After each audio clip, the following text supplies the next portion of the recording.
Assalamu alaikum dear students. In this video lecture, I am going to explain another transport process, that is active transport.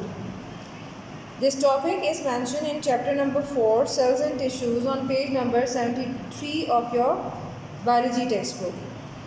So first we have come across the definition of active transport. So what is active transport?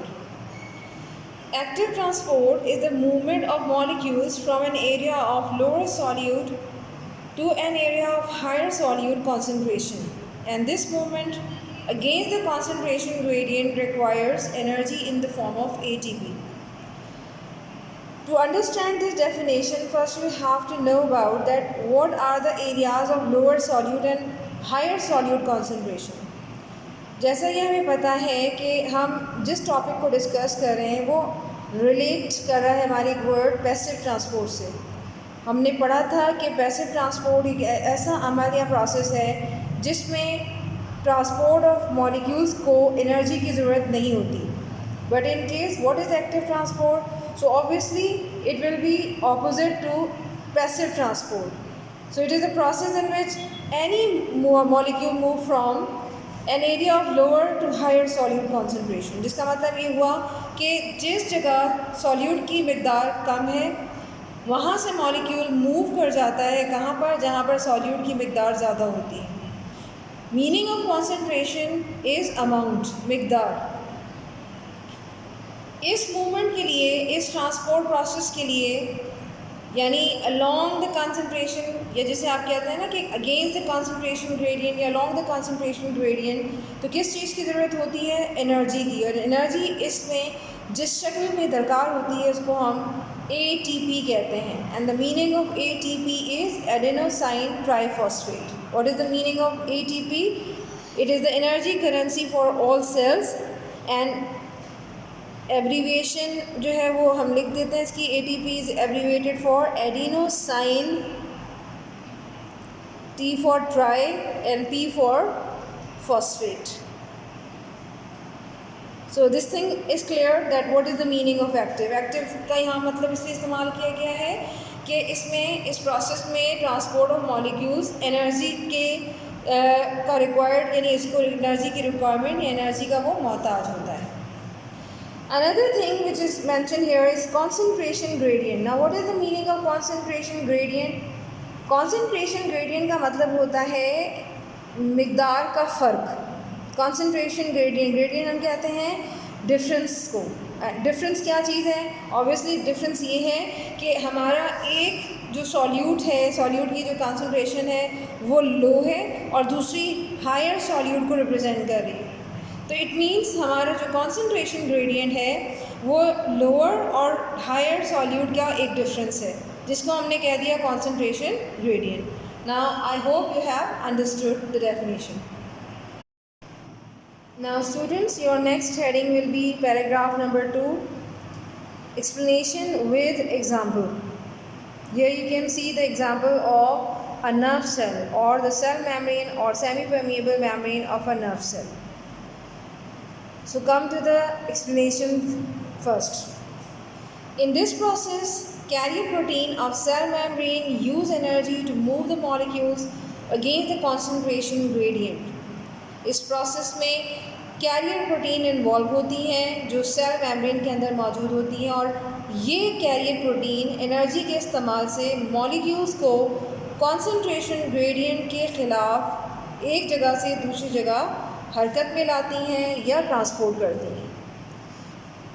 Now what is the meaning of this explanation? This explanation is actually related to this example of nerve cell in which these yellow regions, yellow bean shape structures are representing carrier protein, and these carrier proteins are actually acting here as sodium potassium pump। इनको आप sodium potassium pump भी कह सकते हैं। तो जहाँ पर आप एक्टिव ट्रांसपोर्ट की डेफिनेशन को अप्लाई करेंगे वहाँ आपने सिर्फ ये जहन में रखना है कि कैरियर प्रोटीन ATP का इस्तेमाल कर रही हैं। यहाँ देख सकते हैं आप कि ATP लिखा हुआ है। ATP is the energy currency for all sales.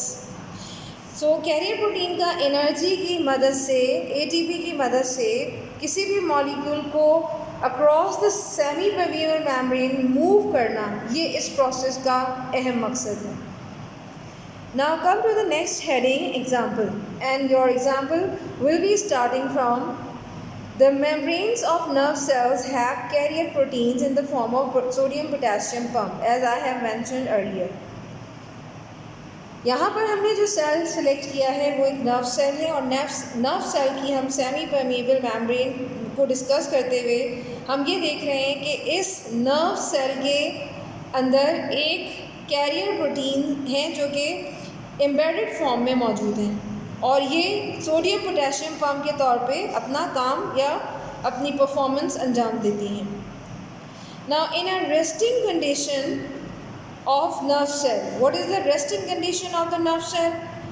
Obviously non-conducting nerve impulses. जब nerve impulse अपना काम अंजाम नहीं दे रहा होता या सुकून की हालत में होता है तो उसे हम उसकी रेस्टिंग कंडीशन कहते हैं। और रेस्टिंग कंडीशन वो कब करता है, आराम कब करता है, जब उस सेल में से नर्व इम्पल्सेस पास नहीं हो रही होती। नर्व इम्पल्सेस पास होने का मकसद ये है, या ना होने का मकसद ये है कि ये वो मैसेजेस होते हैं जो आपकी बॉडी में एक जगह से दूसरी जगह मूव करते हैं, इनकी एक तरीके से ट्रांसपोर्टेशन होती है। तो जब नर्व सेल इन मैसेजेस को एक जगह से दूसरी जगह ट्रांसपोर्ट नहीं कर रहा होता और ये रेस्टिंग हालत में होता है, तो उस सूरत में क्या होता है, this pump spends energy in the form of ATP to maintain the higher concentration of potassium ion and the lower concentration of sodium ion inside the cell. लिहाजा इस कंडीशन में जब नर्व सेल अपने रेस्टिंग हालत में है तो इसमें इस पूरे फिनोमेना में नर्व सेल का मकसद ये होता है कि वो सेल के अंदर, यानी नर्व सेल के अंदर inside of cell potassium ion की ज़्यादा और सोडियम आयन की कम से कम अमाउंट को मेंटेन रखे, और इसी तरीके से कम जो आपके पोटेशियम आयन है वो आउटसाइड ऑफ द सेल रहें और ज़्यादा से ज़्यादा सोडियम आयन्स आपको इन ऑपोजिट आपको नज़र आएंगे। अब ये हम कैसे आपको पता चलेगा, तो ऑब्वियसली इसके लिए बेटा आप काउंटिंग कर लें। काउंटिंग में आपने ये जो रेड सर्कल्स हैं जिनमें पोटेशियम आयन K पॉजिटिव लिखा हुआ है, इनको अगर काउंट करें तो ये हैं 1 2 3। जबकि अगर आप सोडियम आयन्स को काउंट करें तो ये हैं 1 2 3 4 5 6, which represent that sodium ions are in higher concentration as compared to the potassium ion which are in lower solute concentration. तो ये चीज़ हमें यहाँ से क्लियर हो गई कि कॉन्सेंट्रेशन ग्रेडियंट क्या है। कॉन्सेंट्रेशन ग्रेडियंट का मतलब है कि कॉन्सेंट्रेशन के फ़र्क के साथ जिसमें सोडियम आयन ज़्यादा और पोटेशियम कम है, और यही स्टोरी आपकी इनसाइड ऑफ सेल है, लेकिन इन ऑपोजिट, और ऑपोजिट में आपके पास पोटेशियम आयन ज़्यादा हैं और सोडियम आयन्स तादाद में कम है, जो रिप्रेजेंट कर रहे हैं कि नर्व सेल के अंदर पोटेशियम आयन्स की लोअर सॉल्यूट कॉन्सेंट्रेशन जबकि पोटेशियम की ज़्यादा सॉल्यूट कॉन्सेंट्रेशन है, यानी सोडियम आपके कम और पोटेशियम ज़्यादा है। क्लियर? सो अब जो डिस्कशन आपकी अब स्टार्ट हो रही है वो ये है, similarly this pumps moves potassium from outside to inside the cell where they are in higher concentration. अब होता क्या है कि इस मकसद के लिए उन्होंने बताया कि पंप क्या करता है, पंप यानी सोडियम पोटेशियम पंप जिसे हम कैरियर प्रोटीन कह रहे हैं, वो सोडियम को आउटसाइड ऑफ द सेल जो कि ज़्यादा कॉन्सेंट्रेशन में वहाँ पर मौजूद हैं वहाँ ट्रांसपोर्ट कर देता है। अब होता क्या है, अगेन इसको समझ लेते हैं। इस पूरे एक्टिव ट्रांसपोर्ट के अमल में जहाँ सॉल्यूट की कॉन्सेंट्रेशन कम होगी वहाँ से वो सॉल्यूट मूव करेगा। अब देखिए हम कि हमारा आउटसाइड ऑफ सेल जो है वो क्या एक प्रोसेस चल रहा है। तो आउटसाइड ऑफ सेल हमारे पोटेशियम आयन्स बहुत कम है, यानी इनकी लोअर सॉल्यूट कॉन्सेंट्रेशन है। तो एक्टिव ट्रांसपोर्ट के अकॉर्डिंग हमेशा मॉलिक्यूल्स कहाँ से कहाँ मूव करते हैं, लोअर से हायर की तरफ। लिहाजा ये पंप जिसे हम सोडियम पोटेशियम पंप कह रहे हैं, ये बाहर से पोटेशियम को अंदर की तरफ यानी सेल के अंदर की तरफ ट्रांसपोर्ट कर देगा। और इसी तरीके से जहाँ पर सोडियम की कॉन्सेंट्रेशन आपको कम नज़र आ रही है वो है inside of the nerve cell. तो ये पंप क्या करेगा, ये ATP की एनर्जी की मदद से सोडियम आयन्स को ज़्यादा से ज़्यादा outside of the cell transport कर देगा, जो ये इंडिकेट कर रहा है कि अब जो सोडियम की कॉन्सेंट्रेशन लो से हाई की तरफ और पोटेशियम की concentration outside of the cell to inside low से हाई की तरफ मूव कर जाएगी या ट्रांसपोर्ट हो जाएगी. So finally we can say that active transport is the process through which the carrier protein in the form of sodium potassium pump utilizes energy in the form of ATP to move the molecule across this cell membrane, which is actually the semi-permeable membrane.